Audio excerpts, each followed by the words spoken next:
कोई आप अपनी डिजायर बताइए। मैम एट प्रेजेंट तो मेरी ये डिजायर है। ओके।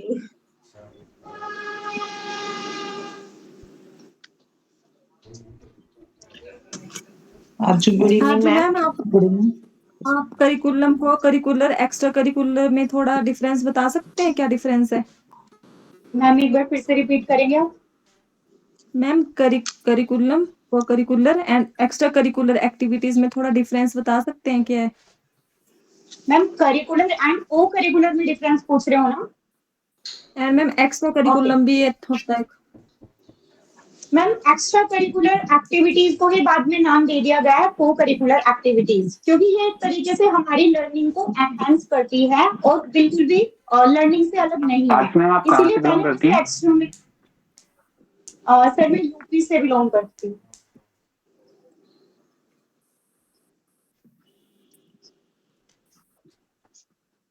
अपनी लोकेशन का नाम बताना है हमेशा, जब भी कोई पूछे कि आप कहाँ से बिलोंग करते हो, पहले लोकेशन का नाम। Okay sir. सर मैं वेस्ट उत्तर प्रदेश में एक छोटी सी डिस्ट्रिक्ट है बागपत, वहां से बिलोंग करती हूँ। यस, ये ठीक है। वहां से कोई फेमस नेता रहे हैं हमारे इंडियन पॉलिटी में? यस सर, वहाँ पे सर हमारे उनके बारे में फेमस पीएम प्राइम मिनिस्टर भी रहे हैं चौधरी चरण सिंह, जो कि एक किसान के भी नेता बोले जाते थे, तो ये काफी फेमस पर्सनालिटी थी। उनके जन्म दिवस को किस रूप में मनाते हैं? सर मैं गैस कर सकती हूँ, करेक्ट मेरे को नहीं पता है, क्योंकि वो किसानों के नेता थे, इसलिए हो सकता है कि फार्मर डे के तरीके से उन्हें उनका जन्म दिवस मनाया जाता है। ठीक है, सही है ये। Okay, thank you sir. आज मैम अगर आपको केवीएस की स्कूल में टाइम टेबल का इंचार्ज बना दिया जाए तो आप किन बातों का ध्यान रखेंगे? जी मैम अगर मुझे ऐसा मौका मिलता है तो मैं अपनी करिकुलर एक्टिविटीज और को करिकुलर एक्टिविटीज इन सब का ध्यान रखते हुए, साथ ही साथ जो हमारे टाइम टेबल में टाइम होता है, हमें पता है कि कुछ सब्जेक्ट्स एक स्पेसिफिक टाइम पीरियड में पढ़ाए जाते हैं, जैसे कि मैथ जो होता है हमारा सुबह जब हम एक्टिव होते हैं और हम फ्रेश होते हैं, तो उस टाइम पे मुझे वो रखना चाहिए, क्योंकि उस टाइम पे बच्चे बहुत ज्यादा एक्टिव होते हैं और इन्वॉल्व होते हैं। तो इस तरीके से मैं अपने टाइम टेबल को डिजाइन करने की कोशिश करूंगी। Okay ma'am, thank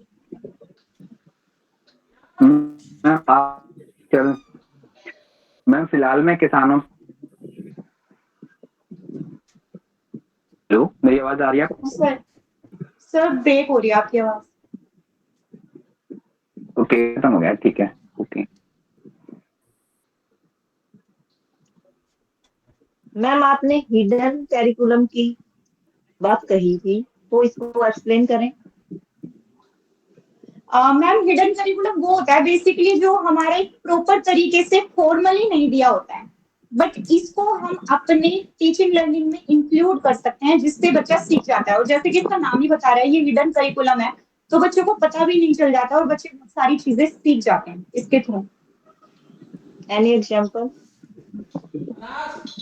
yes ma'am, जैसे कि मैंने पहले भी बताया, अगर मैं क्लास में गुड कंडक्ट रखती हूँ, अपना अपना डिसिप्लिन रखती हूँ, पंक्चुअल रहती हूँ, तो ये हिडन करिकुलम मेरा हो जाएगा। बच्चे मुझे नोटिस करके और बच्चे भी उन चीजों को करने की कोशिश करेंगे।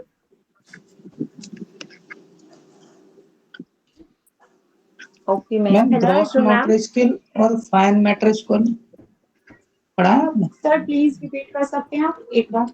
ग्रॉस मोटर स्किल और fine motor skill. Yes sir. Sir ये हमारी दो टाइप्स की मोटर स्किल्स होती है। ग्रोस मोटर स्किल्स हमारी बड़े लेवल की मोटर स्किल्स होती है, जिसमें हमारे पूरे हैंड के मूवमेंट आ जाएंगे, हमारे लेग्स के मूवमेंट आ जाएंगे, जो हमारे बड़े मूवमेंट होते हैं, जैसे वॉक करने में हमारा मूवमेंट होता है। जबकि जो फाइन मोटर स्किल्स होते हैं वो हमारी छोटी मोटर स्किल्स होती है, जिससे बच्चा लिखना सीखता है, जिसमें छोटी छोटी हमारी मसल्स का यूज होते हैं, जो बच्चे स्किल्स सीखते हैं, जैसे कि मैंने अभी बताया राइटिंग हो गई हमारी, तो ये इसका एग्जाम्पल हो सकता है फाइन। मैम इनमें से पहले कौन सी डेवलपमेंट होती है? मैम पहले ग्रोस मोटर स्किल्स डेवलप होती है और उसके बाद फाइन मोटर स्किल्स डेवलप होती है। Yes. Hello, Arzu ma'am. Ma'am, as we Yes, ma'am. host parent teacher meeting also, तो आपके पास कोई ऐसे पेरेंट आते हैं जो बोल रहा है कि हमारा बच्चा तो पढ़ता ही नहीं घर पे, दिन भर टीवी देखता रहता है, खेलता है, उस पेरेंट्स को आप कैसे समझाओगे, कैसे हैंडल करोगे? मैम सबसे पहले मैं अपनी क्लास में रहती हूँ और जिस बच्चे के पेरेंट्स ये बात कर रहे हैं तो मुझे उस बच्चे की क्लास परफॉर्मेंस भी बताओगे अच्छी तरीके से अगर मैं उस क्लास की टीचर हूँ। तो अगर बच्चा घर पे भी कुछ ऐसा कर रहा है तो इसका मतलब उसके स्कूल में भी मेरी क्लास में भी उसका मन नहीं लगेगा, क्योंकि बच्चा अगर घर पे इतना ज्यादा टाइम खेलने में या ऐसी चीजों में दे रहा है तो वो क्लासरूम में भी ऐसा नहीं दे पाएगा। तो मैं ये मानती हूँ जब मैं क्लासरूम में ही बच्चे को पहले से नोटिस कर लूंगी तो ऐसा कुछ मैं नहीं होने दूंगी कि बाद में ऐसी चीजों की शिकायत आए। मैं पहले से ही क्लासरूम में उस चीज को मैनेज करूँ। आप पेरेंट्स को क्या कन्विंस हो जाए? Okay ma'am. मैम मैं हमारे पास रिकॉर्ड्स होते हैं बच्चों के जिसमें हमारे एनेक्डोटल रिकॉर्ड होता है, एक हमारे पास पोर्टफोलियो बच्चे का होता है। उन सब रिकॉर्ड्स को लेके मैं पेरेंट्स के साथ शेयर करूंगी कि देखिए बच्चे की परफॉर्मेंस ये है, मुझे नहीं पता घर पे क्यों नहीं है, घर पे अगर नहीं है तो आपको थोड़ा सा ध्यान देना है। मैं उन्हें थोड़ा काउंसलिंग करूंगी इस चीज के लिए कि आपको भी थोड़ा सा ध्यान देना है, क्योंकि घर पे मैं नहीं हूँ तो वहां पे आपकी रिस्पॉन्सिबिलिटी हो जाती है। स्कूल में मैं हूँ तो मैं बच्चे को अच्छी तरीके से देख रही हूँ और घर पे आपकी भी थोड़ी ड्यूटी होती है। इस तरीके से मैं पेरेंट्स को काउंसिल कर सकती ठीक है, very good. Thank you ma'am. Govind. हूँ। हो गया सर मेरा? हो गया आपका। Thank you sir. Ma'am Govind. क्या हो गया? Yes sir. Yes sir. Govind से स्टार्ट करते हैं भाई। गोविंद, पहले तो आप एक अपनी मधुर स्वर में एक हमें हमारे दोनों कानों को सर सुगंधित कर दीजिए। मैं तबीयत खराब है? यस सर, इसी वजह से मैं कुछ बोल नहीं पा रहा था और रेस्ट में था। मुझे तो पता भी नहीं था कि 4 बजे से क्लास है। क्या हम 9 दिक्कत, क्या बजे आपको करेंगे। आपको दिक्कत क्या है गले में? ज्यादा जागरण गा लिया आपने? गले में नहीं, नहीं गले में दिक्कत नहीं है। फिर मैं कर सकता हूँ सर, मतलब शुरू सुस्त करो है यार, थोड़ा तबीयत। शुरू करो, क्या दिक्कत है? आपके गाने से शुरुआत करेंगे और फिर उसके बाद बाकी क्वेश्चंस पूछे जाएंगे आपसे, ठीक है? Okay sir. चलो, सब बच्चे गाना खत्म होने के बाद 51 पेटीएम करेंगे गोविंद को। उनकी फीस है। चलो वो मैं भगवान श्री राम वाला जो गाना गाए थे वही वाला मैं बिल्कुल सुनाना बिल्कुल, चाहूंगा। आज आप आजू मिथिला नगरिया निहाल सखिया कि आजू मिथिला नगरिया निहाल सखिया कि चार दुल्हा में बड़े का कमाल सखिया कि चार दुल्हा में बड़े का कमाल सखिया माथे मोरिया कंडल सोहे कनवा कारी कारी काजरा रे जुलमी नयनवा माथे मुकुट सोहे कान कंडलवा कारी कारी काजरा रे कज जुलमी नयनवा लाल चंदन सोहे इनकर भाल सखिया कि लाल चंदन सोहे इनकर भाल सखिया कि चारों दुल्हा में बड़े का निहाल सखिया जेकराल जोगी मुनि जपता पकैले जेकराल जोगी मुनि जपता पकैले ओही आजू मिथिला में पाहुन बन के आइले ओही आजू मिथिला में पाहुन बन के आइले आजू लोढ़ा से सेकाइन कर गाल सखिया आजू लोढ़ा से सेकाई इनकर गाल सखिया तो चारों दुल्हा में बड़े का निहाल सखिया। Thank you sir. ठीक है, गोविंद सर, चलिए यस क्लास स्टार्ट होती है तभी कर दिया करो सर एक बारी।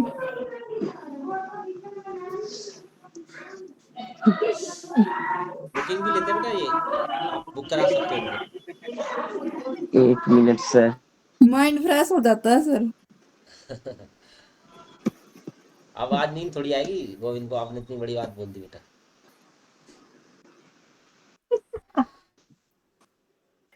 सर गोविंद सर कैपेसिटर का काम करते हैं। ऐसी कोई बात नहीं है सर, दुनिया में हर व्यक्ति में कुछ न कुछ खास होता है, हर व्यक्ति अपने आप में अनोखा है। गुड इवनिंग गोविंद सर जी। गुड इवनिंग सत्येंद्र जी। सर आप गाना तो बहुत अच्छा गाते हैं, मुझे उम्मीद है आप भी बहुत अच्छे हैं। आपसे ये जानना सर जैसा मुझे आपका आवाज सुन के लग रहा है कि आपका डाटा खत्म हो गया सर। ऐसा मुझे लग रहा है रिचार्ज कि आपका करो। डाटा रिचार्ज फटाक से मार लीजिए ना, 19 रुपए वाली थोड़ी सी लैपटॉप करके। चैनल को मत बोल दीजिएगा हेलो। ऐसा। Yes hello. सर। वाह, यही वाला गाना कोई बजा रहे हैं जो मैंने अभी गाया है, उसी का धुन है ये rhythm. Good evening sir good इसका इवनिंग थोड़ा सर। हिंदी में मीनिंग भी बता दीजिए। हाँ, इसका मतलब था ना, भगवान श्री राम का जब मिथिला में शादी के लिए ये प्रोग्राम रखा जाता तो वहां की सखिया मतलब जो गीत गाने वाले लेडीज लोग होती है, वो आपस में चर्चा करते हैं कि देखो 4 भाई है ना, दुल्हा चारों होते हैं, राम लक्ष्मण भरत शत्रुघ्न, तो उनमें सबसे बड़े भाई श्री राम जी होते हैं। तो उनके बारे में बखान किया गया है कि कितना मतलब निहाल मतलब सुंदर, मतलब हर क्वालिटी उनमें दिख रहा था। और दूसरा बात कहा था कि जिकरा ला जोगी मुनि जप तप कैले और वही आजो मिथिला में पाहुन बन। मतलब भगवान बड़े बड़े मुनि तपस्या करके मतलब चाह रहे थे कि भगवान की प्रकट हो, भगवान मेरे लिए कुछ अच्छा करे। आज वो जिनके लिए लोग तपस्या कर रहे हैं, आज वही भगवान ही उस मिथिला में आए हैं दुल्हा बन के, जिनकी शादी होने वाली। तभी वहां के साथी लोग आपस में चर्चा करे आज जैसे देखते हैं हम लोग के यहाँ शादी होता है तो दूल्हा के गाल सिकाई होता है तो अंदर जाते हैं, तो वही सब सखिया लोग करे कि आज लोढ़ा से सिकाई इनकर गाल सखिया। मतलब ये परंपरा कुछ जो सांस्कृतिक है, विधि विधान, उसी को पर गाना को शूट किया गया है, मुझे जैसा लगता है अपने हिसाब से मैंने बताया। गुड ठीक इवनिंग है गोविंद गोविंद सर। सर। तो गोविंद सर आपसे हम एक सवाल जानना Guys, I चाहेंगे can see कि कि yes इसके फोल्डिंग के बारे में आप कुछ जानकारी रखते हैं। यस सर, एस्केप होल्डिंग ये एक जिसे हिंदी में हम पार ढांचा भी कहते हैं। तो सर इसका इसका कहने का मतलब एस्केप होल्डिंग है कि बच्चों को एक तरह का सहारा देना, थोड़ी सी मदद करना। जैसे कोई बच्चा है, जिस तरह से मान लो मेरी मकान बनती है और सेंटिंग कुछ समय के लिए ठोका जाता है, और मकान जब क्लियर तरह से वो सेट हो जाता है तो हम सेंटिंग को हटा लेते हैं। इसी को एस्केप होल्डिंग कहा जाता है। बच्चे को कुछ समय के लिए सहारा दिया जाता है और फिर बच्चे को खुद से मतलब डिपेंड हो जाने के लिए छोड़ देता है। बाय गोट्सकी साहब ने इनका। सर जो ये टेम्परेरी सपोर्ट प्रोवाइड करते हैं उनको क्या कहा जाता है? उनको भी एक टर्म दिया हुआ है, जैसे कि टीचर दे रहे हैं, इसके फोल्डिंग बच्चों की हो रही है, तो वहां पे Yes, टीचर को क्या कहा जाएगा? सॉरी मैं नहीं MKO सुना हो आपने? MKO नहीं, MKO तो मैं नहीं सुना सर, ZPD सुना हूँ, मैं देखूंगा सर्च करके। Sir MKO more knowledgeable other, जो भी टेम्परेरी सपोर्ट प्रोवाइड करते हैं उनको बोला जाता है। वही सर ZPD प्रोवाइड करवाता है। ओके। गोविंद सर, आपका जो नाम है वो कृष्ण जी का भी नाम है, तो क्या आप कुछ कृष्ण जी की ऐसी क्वालिटीज हमें बता सकते हैं जिससे आप इंस्पायर होते हैं? यस मैम, मैं बहुत प्रेरित हूँ उनसे। गोविंद जी है, उनका अर्थ ही है कि सभी से मिलजुल कर रहना, कभी भी किसी से जल्दी उनको नफरत की भावना नहीं दिखता है। हर एक सिचुएशन में वो जल्दी अपने आप को एडजस्ट कर लेते हैं।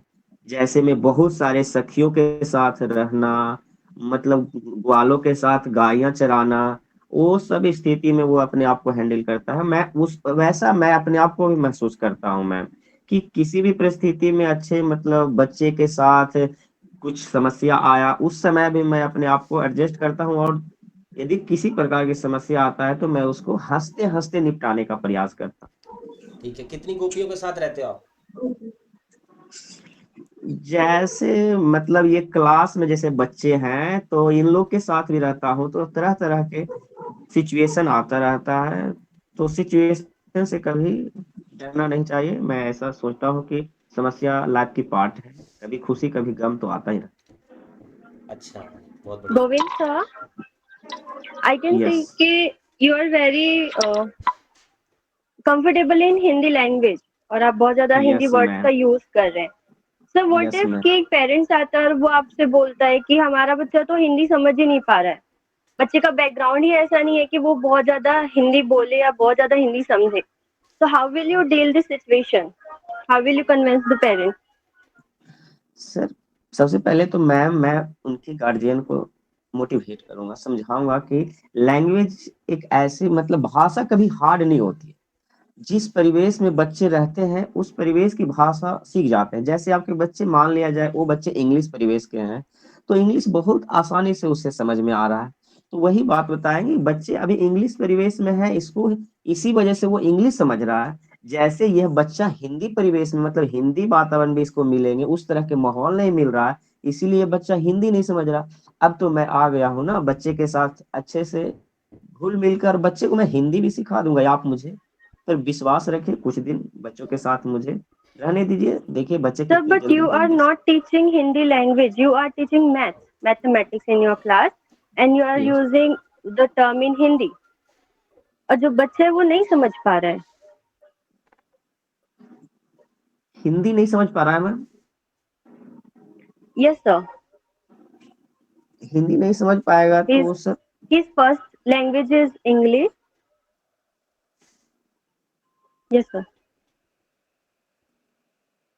देखूँगा, मैं तो बच्चे को प्रयास करूँगा उसको सिखाने के। यदि मुझ में लगेगा कि नहीं बच्चे समझ नहीं पा रहे हैं, तो उसके लिए मैं कुछ फिर से तैयारी करके लाऊँगा कि कैसे बच्चे को हिंदी सिखाया जाए। फिलहाल तो मैं सर तो your कंटिन्यू focus is कि आप बच्चे को हिंदी सिखाएंगे। नहीं मतलब सभी लैंग्वेज पे बातें करूँगे, ऐसा नहीं कि सिर्फ़ हिंदी सिखाऊँ, उसे मैथ भी सिखाऊँगा। गोविंद, आप उससे इंग्लिश में बात करोगे या आप खुद उसके अकॉर्डिंग लैंग्वेज का इस्तेमाल करोगे? ठीक है, Yes sir, how can you expect कि छोटा सा बच्चा एक उसको अदर हिंदी सिखाने लैंग्वेज की कोशिश ना सीखे? करते हुए आप उससे इंग्लिश में वार्तालाप करने की कोशिश करोगे। ठीक है, और अगर किसी और लैंग्वेज की यस, बात होती, चाहे इंग्लिश की लैंग्वेज है, तब आप उस लैंग्वेज के कुछ शब्दों का इस्तेमाल करते या आप अपनी तरफ से एफर्ट्स करते, जिससे कि आप उसकी वोकैबुलरी को समझकर उससे कम्युनिकेट करने की कोशिश करते, उससे संपर्क स्थापित करने की कोशिश करते।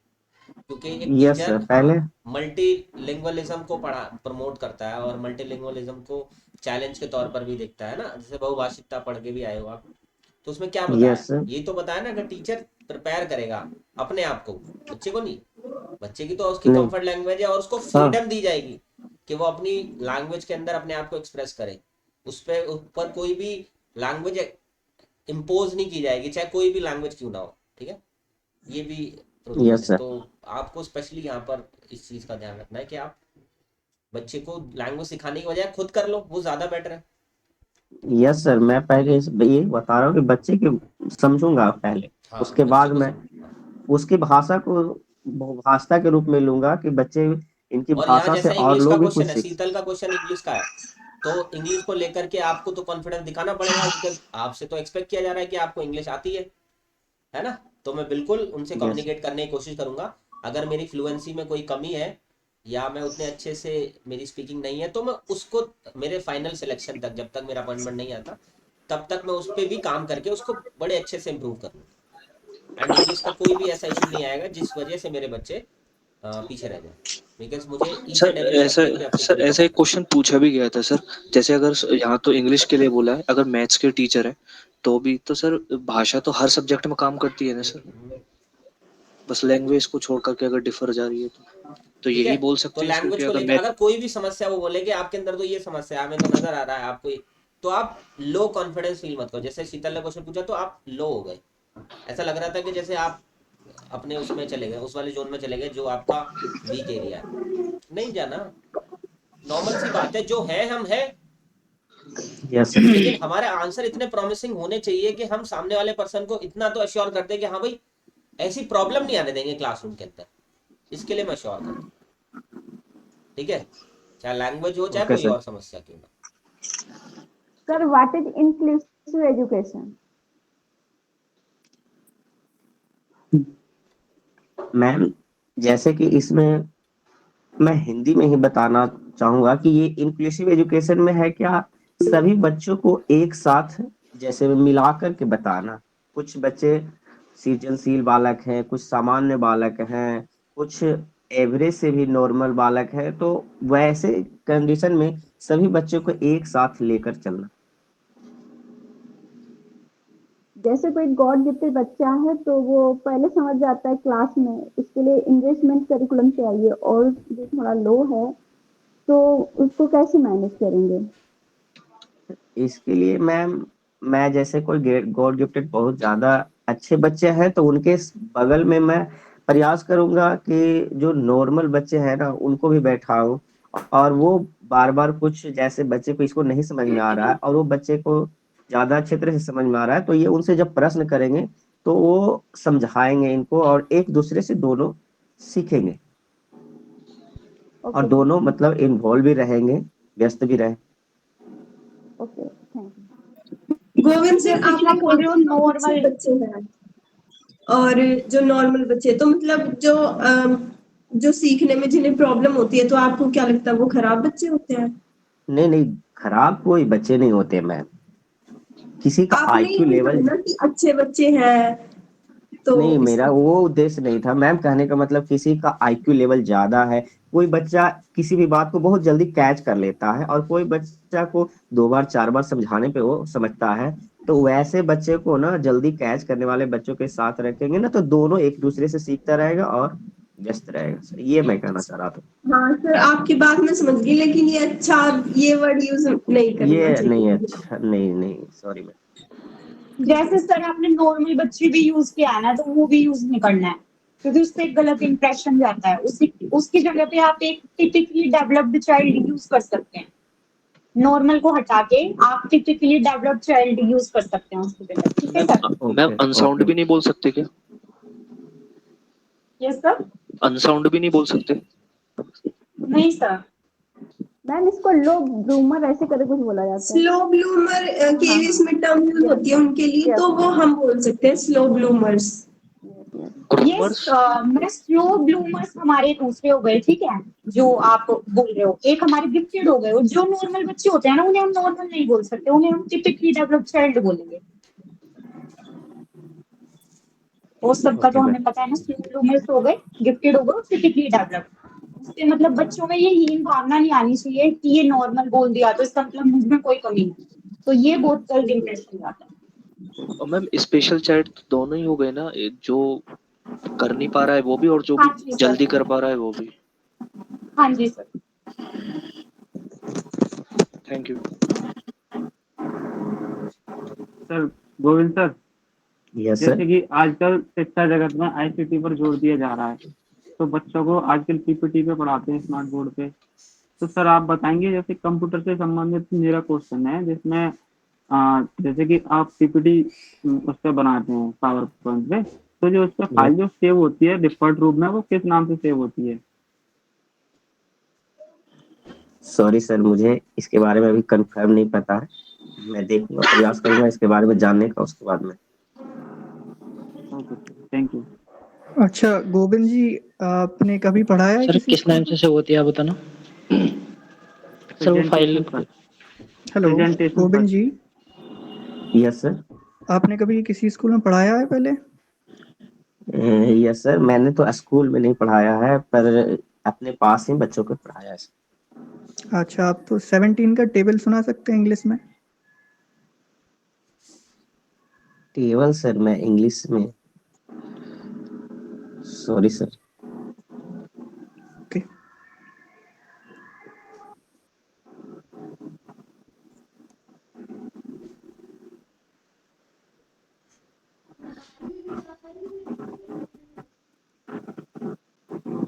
सर आप मुझे आईसीटी की फुल फॉर्म बता दीजिए।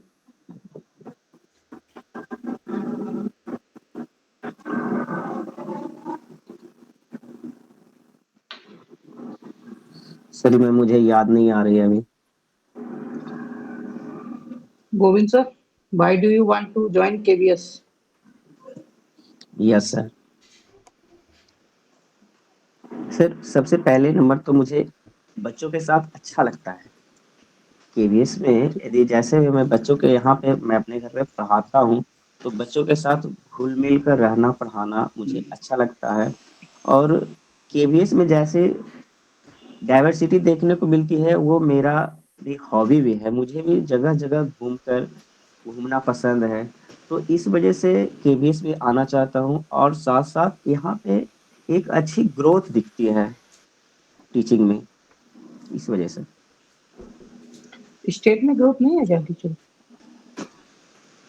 सर स्टेट में जैसे मान लिया जाए बच्चे जिस पोस्ट पे मान लिया पीआरटी में एक बार जॉब कर लिए तो उसको टीजीटी और पीजीटी या प्रिंसिपल के लेवल पे जाने के लिए उनको अलग अलग से मतलब बार बार एग्जाम देने होते हैं।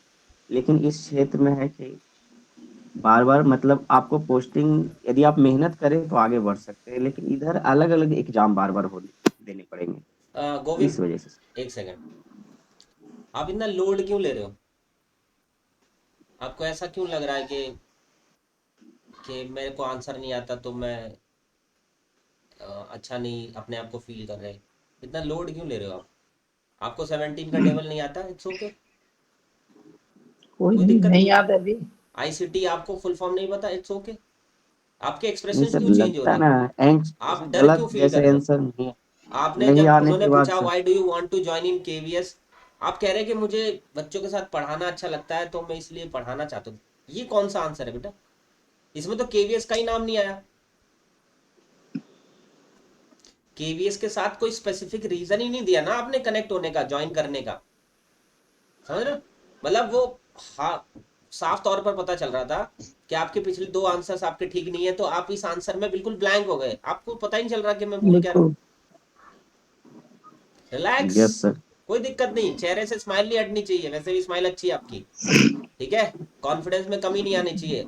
मना करना है खुल के मना करो, कोई पोएम दिक्कत की 2 नहीं है। लाइन सुना दो इस भाई। चीज में बिल्कुल भी फील शाय मत करना कि यार मेरे को आता नहीं है तो सॉरी सर, मैं थोड़ा इन चीजों में फैक्ट्स मुझे इतना याद रहते नहीं है तो इसमें मैं थोड़ा कंफर्टेबल नहीं हूँ, तो इसलिए मुझे टेबल नहीं याद है, खत्म बात।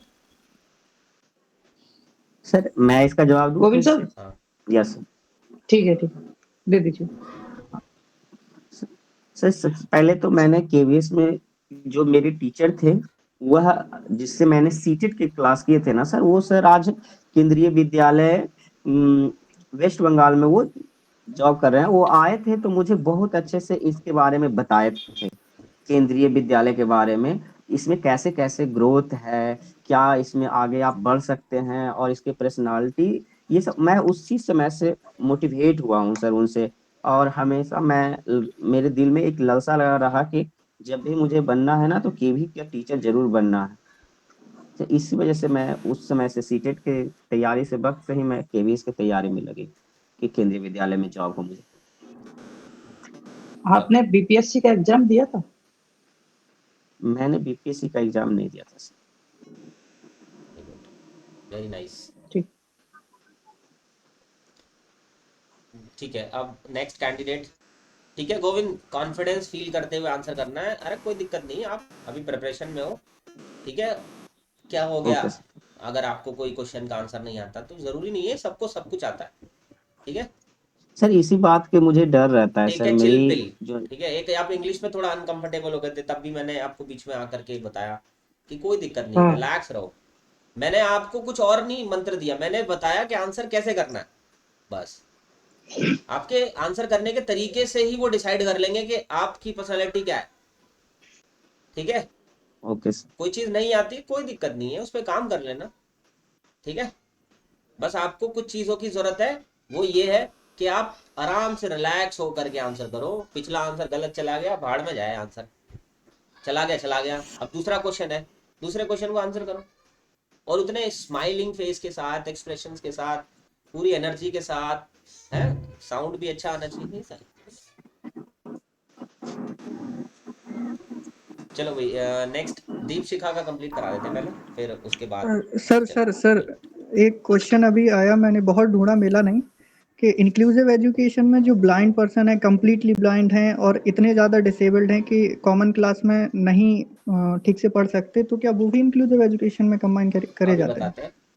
इंक्लूसिव एजुकेशन में प्रोविजन किया गया है कि अगर कोई जो बच्चे जो देख नहीं सकते आंखों से, उसके लिए या तो टीचर को ब्रेल लिपि सीखनी पड़ेगी, अदरवाइज मैनेजमेंट एक टीचर अपॉइंट करेगा जो उसको ब्रेल लिपि से सिखाएगा। ये इंक्लूसिव एजुकेशन में प्रोविजन किया गया। नॉर्मल क्लास में रहेगा, लेकिन मैंने बताया तो कि नॉर्मल इंक्लूसिव एजुकेशन के पैटर्न में उसको शामिल किया जाएगा। उसके लिए अगर टीचर चाहे तो वो ब्रेल लिपि को सीखना पड़ेगा उसको। अगर उसको टाइम लगता है तो उस इन बिटवीन एक ऐसा टीचर अपॉइंट किया जाएगा जो उसको ब्रेल लिपि सिखाएगा, लेकिन इंक्लूसिव में ही रखेंगे उसको, इंक्लूसिव से बाहर नहीं करेंगे।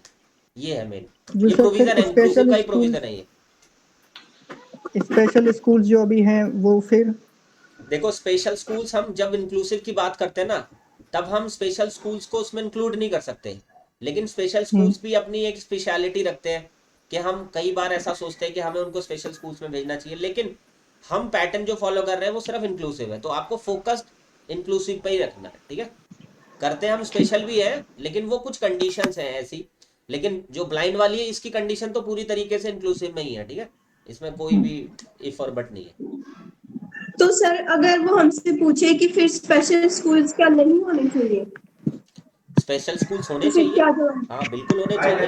अगर रिजल्ट किसी भी तरीके से नहीं आ रहा है, हम सारी कोशिशें कर रहे हैं और कुछ ऐसी कंडीशंस बन जाती है कि आगे चल करके हमें कुछ समय के लिए उसको स्पेशल स्कूल में रहकर कुछ स्पेशल कंट्रीब्यूशन करानी हो स्पेशल स्कूल की, कितनी देर में तब उस कंडीशन में हम स्पेशल स्कूल की भी मदद ले सकते हैं।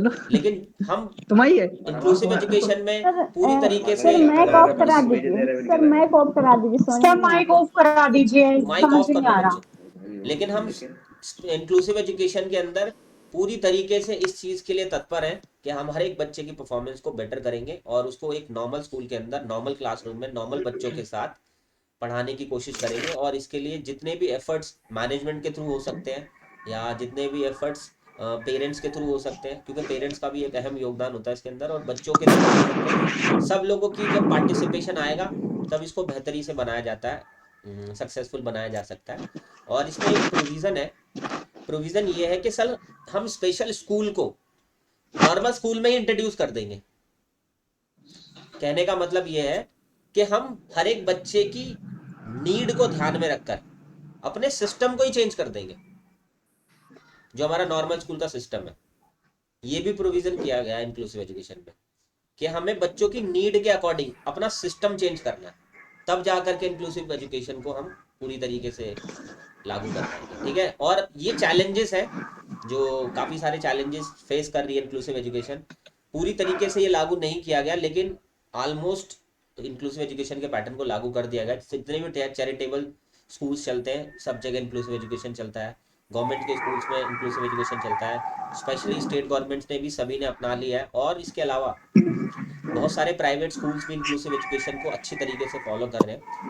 तो अब ऑलमोस्ट धीरे धीरे करके पूरी तरीके से इंक्लूसिव एजुकेशन के पैटर्न पर हम आ चुके हैं, लेकिन इसका सफल होना ये सभी कम्युनिटी पार्टिसिपेशन पे ही डिपेंड करता है। तो जिस दिन वो आ जाएगा उस दिन पूरी तरीके से इंक्लूसिव एजुकेशन सफल।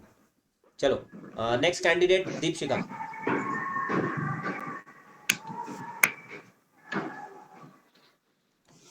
दीपशिखा के बाद रेडी हो जाओ परवीन शर्मा। सर मेरा ले लो। सर मेरा ले लो, कभी भी नंबर आया मेरा। सर मेरा भी नहीं आया, मैं तो उतनी देर से वेट कर रही हूँ। देखो बेटा, एक आध के या तो सर बोलो तभी आएगा नंबर। या फिर मेरे को रैंडम, अगर क्योंकि मैं अगर आप लोगों की मान करके चलूंगा तो फिर ऐसा लगेगा कि मैं पार्शलिटी कर रहा हूँ। सर माइक ऑफ करवा दीजिए। सर माइक ऑफ करा दीजिए। बच्चों माइक ऑफ कर दो बच्चों प्लीज। जिन बच्चों का नंबर नहीं आ रहा ना, मेरी बात सुनो, आप है ना, जिन बच्चों का भी नंबर नहीं आ रहा, ज्यादा क्वेश्चंस वही पूछो, ठीक है? क्योंकि जितना क्वेश्चन आंसर करने में आप सीखते हो उतना ज्यादा क्वेश्चन पूछने में सीखते हो आपका यस जो सर, अंडरस्टैंडिंग ये लेवल मैं होता है ना, एक्सपीरियंस कर वही नहीं करके हाँ, किसी जो आपका गैडी स्कीम अंडरस्टैंडिंग बंद लेवल करवा होता है दो ना, माइक। वो बहुत इंक्रीज हो जाता है किसी क्वेश्चन को आंसर करने का। और नो डाउट अगर वही सेम क्वेश्चन आपसे पूछा जाए ना, तो आप उसका बेहतरी से इस्तेमाल दे सकते हो, क्योंकि आप पूरी तरीके से इवेल्युएट कर पाते हो कि भाई ये आंसर ऐसे नहीं देना चाहिए था, ऐसे देना चाहिए था, या ये आंसर आपकी उम्मीदों पर खरा उतर रहा है या नहीं कर। सर मोहिनी मैम का माइक ऑफ कर दीजिए। Mohini Patel, Akshay please mike off करो। अमन माइक ऑफ करो बेटा। और सभी बच्चे माइक ऑफ करो। और चलो भाई, दीपशिखा का नेटवर्क जाने वाला है तो जल्दी से कंप्लीट करा दो Deepshikha. Good evening Deepshikha ma'am. Good evening sir. आपका नाम जैसे दीपशिका बहुत अच्छा है, इस नाम का थोड़ा अर्थ बताएंगे क्या होता है? सर मेरे नाम का अर्थ होता है दिए पे सर जो लो होती है उसका मेरा नाम का अर्थ होता है दीपशिखा, मीन्स कि दिए के ऊपर जो बत्ती होती है वो मेरे नाम का अर्थ है। आप कहाँ से हैं? सर मैं हिमाचल प्रदेश से हूँ। कुछ खासियत बताइए हिमाचल प्रदेश। सर हिमाचल प्रदेश में सबसे पहले हिमाचल जो है सर 2 शब्द से बना है, हिम प्लस आंचल, मतलब कि ये बर्फ से ढका हुआ एक प्रदेश है। सर यहाँ पे काफी सारी जो है खासियत है। सबसे पहले कि इसको देवभूमि एंड वीर भूमि के नाम से जाना जाता है, क्योंकि सर यहाँ बहुत सारे आपको फेमस टेम्पल्स देखने के लिए मिल जाएंगे। और सर वीर भूमि इसलिए कहा जाता है क्योंकि यहाँ से हमारे हिमाचल प्रदेश से बहुत ही ज्यादा आर्मी में जो लोग सिलेक्ट होते हैं, इसलिए इसको वीर भूमि कहा जाता है। जैसे सर आपने शेरशाह मूवी देखी होगी विक्रम बत्रा जी की, वो सर मेरे होम डिस्ट्रिक्ट से ही हैं। एंड सर सोमनाथ शर्मा जी जो जिन्होंने पहला परमवीर चक्र जो प्राप्त किया था आर्मी में मरणोपरांत, सर वो भी मेरे डिस्ट्रिक्ट से ही हैं। तो और सर हमारा जो हिमाचल प्रदेश है इसको फ्रूट हब से भी जाना जाता है, क्योंकि यहाँ पे सर जो एप्पल हैं वो काफी फेमस हैं।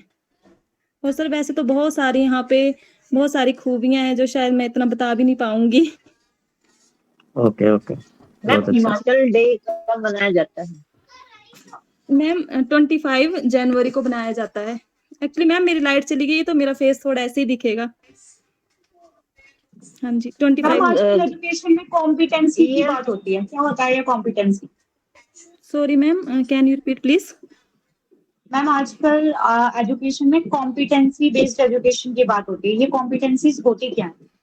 मैम कॉम्पिटेंसी होता है बेसिकली दक्षता प्राप्त करना, कि जैसे कोई टीचर अगर बच्चे को कोई पढ़ा रहा है तो बच्चा वो टीचर जब टीचिंग लर्निंग प्रोसेस कंप्लीट करवाएगा तो किसी चैप्टर को या किसी चीज को पढ़ने के बाद बच्चा उस चीज में कितना दक्ष है।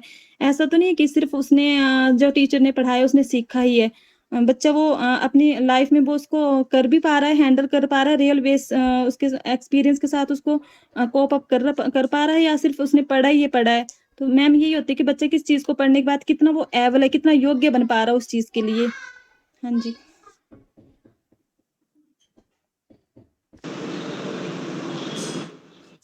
मैम आप केवीएस की कुछ 1-2 स्कीम्स के बारे में मुझे बता सकती हैं?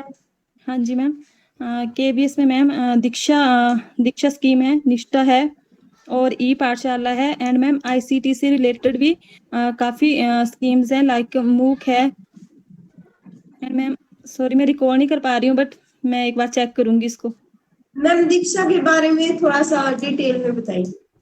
मैम दीक्षा है digital infrastructure for school teachers and holistic development. Ma'am ये जो है एक ऑनलाइन पोर्टल है जिसमें से बच्चों को जो ऑनलाइन स्टडी मटेरियल मिल जाता है। लाइक हमने मैम कोरोना टाइम में भी देखा था कि बच्चों को स्कूल जाने में काफ़ी प्रॉब्लम्स हो रही थी, तो उस टाइम जो है बच्चों ने इन पोर्टल्स का जो यूज़ करके अपनी जो टीचिंग लर्निंग प्रोसेस जो है मैम वो रुकी नहीं, वो जो कंटिन्यू रही इस प्रोसेस के थ्रू। और मैम ये एनसीईआरटी द्वारा मैम फ्रेम क्या किया सिर्फ गया है। मैम बच्चों के दीक्षा लिए की ही है? मैम दीक्षा की फुल फॉर्म आपने फुल गलत फॉर्म आपने बताई ठीक है। बताई है। Digital infrastructure of for knowledge sharing. Knowledge sharing sharing on holistic advancement, for knowledge sharing, knowledge, ma'am आपने सॉरी मैम, दीक्षा और डिजिटल निष्ठा को मिक्स इंफ्रास्ट्रक्चर कर फॉर दिया। Knowledge sharing. सॉरी मैम, दोबारा चेक कर लूंगी। Digital infrastructure for ma'am knowledge Diksha sharing. जैसे कि मैम आप मैम क्या है एनसीईआरटी सिर्फ का जिक्र बच्चों के किए। लिए बनाई गई है, सिर्फ स्टूडेंट्स इसमें इन्वॉल्व हो सकते हैं। दीक्षा ऐप जो आप अभी बताया आपने स्टूडेंट्स के लिए है, तो क्या सिर्फ इसमें स्टूडेंट्स इन्वॉल्व हो सकते हैं और किसी के लिए नहीं है? नहीं मैम, स्कूल टीचर्स के लिए भी है, पेरेंट्स इसमें देख सकते हैं, इसके गो थ्रू हो सकते हैं और वो अपना स्टडी मटेरियल देख सकते हैं। Okay ma'am. मैम आप एनसीईआरटी का जो बुक चेंज हुआ है उसका नाम बता सकते हैं? सर सारंगी। और कोई बुक मैथ का भी चेंज हुआ? सर मैथ्स का है, मैथ्स मैजिक। आप मैम एनसीईआरटी का फुल इन्हें फॉर्म चेंज बता रहे करने थे। की जरूरत क्यों पड़ी है? सर मैम देखिए, ऐसी बात है कि हर चीज में जो थोड़ी थोड़ी देर बाद उनमें शायद कुछ कमियां रही होंगी, ऐसी बात नहीं। मैंने वो पुरानी वाली एनसीईआरटीज भी देखी हैं, वो भी अपने आप में वो कंप्लीट थी, पर मुझे लगता है कि एजुकेशन में जो है नए नए चेंजेस करने की जरूरत पड़ती है। शायद उनको कुछ कमी लगी हो, उनमें कुछ रिफॉर्म आए होंगे। बट मैम ये तो थर्ड फोर्थ में भी कमी हो सकती है, सिर्फ फर्स्ट एंड सेकंड को ही चेंज क्यों किया गया? क्योंकि वो भी प्राइमरी की क्लासेस हैं, थर्ड फोर्थ फिफ्थ की भी चेंज होनी चाहिए थी कहीं ना कहीं। सॉरी मैम, इसका आंसर नहीं पता, बट आप मुझे बता दीजिए। मैम इसके लिए कहीं ना कहीं जो हमारी एनईपी 2020 जिम्मेदार है, क्योंकि अभी हमने सिस्टम पढ़ा है 5+3+3+4, जो इनिशियल 5 हमारी फाउंडेशन स्टेज है, इसमें हमने फर्स्ट सेकंड क्लास को भी इंक्लूड किया है। तो इसी वजह से जो हमारी 5 आगे की बन गई है बाल वाटिका प्लस फर्स्ट एंड सेकंड, इसी की वजह से चेंज किया गया है, क्योंकि बच्चों को फाउंडेशन स्टेज का जो हमने करिकुलम बनाया है उसको ध्यान में रख के ये टेक्स्ट बुक डिजाइन की गई है। मैम क्या पहले जो थी वो क्या इसको ध्यान में रख के नहीं बनाई गई थी? मैम यस मैम उस टाइम पे हमारे जो एनसीएफ फॉलो होता था वो 2005 का फॉलो होता था, बट अब जो हमारा एनसीएफ फॉलो हो रहा है वो हमारे 2022 का हो रहा है, फाउंडेशनल स्टेज। इस वजह से इसमें कुछ चेंजेस किए गए जो कि बेसिकली पे ज्यादा फोकस कर रही है। Okay ma'am. ठीक है बच्चों, नेक्स्ट विजेंदर। एनसीईआरटी का फुल फॉर्म बताइएगा ma'am. Sir national council of education research and training. और एनसीटी क्या होता है? Sir national council of teacher education. ठीक है, दोनों में डिफरेंट कुछ बता सकते हैं? एनसीईआरटी और एनसीटी में अंतर, दोनों का काम क्या होता है? एनसीटी का काम क्या होता है और एनसीईआरटी का काम क्या होता है? विजेंदर रेडी सॉरी रहना, सर, बट आई आपका विल नंबर है। चेक। मैम विद्या प्रवेश के बारे में आपको पता है? यस मैम, विद्या प्रवेश है मैम। बेसिकली ये जब फर्स्ट क्लास में बच्चा जब एडमिशन लेगा तो उनके लिए बनाया गया है, क्योंकि मैम जो बच्चा है वो पेरेंट्स की लैब से और बारमथ इन्वायरमेंट से आता है, तो उसको मैम थोड़ा जो है बच्चे को उस माहौल में थोड़ा मिक्स अप करना है, ताकि बच्चा जो है डरा फील ना करे, कंफर्टेबल फील करे। इस चीज के लिए जो मैम विद्या प्रवेश जो है एक स्कीम लाई गई है, ताकि बच्चा जो है अच्छे से एडजस्ट हो सके। ओके ओके, विजेंदर अब नेक्स्ट कैंडिडेट विजेंदर। हाँ सर। परवीन रेडी रहना इनके बाद, परवीन के बाद ममता, आप रेडी रहना। चलो भाई कूट दो विजेंदर को अपने क्वेश्चनों से।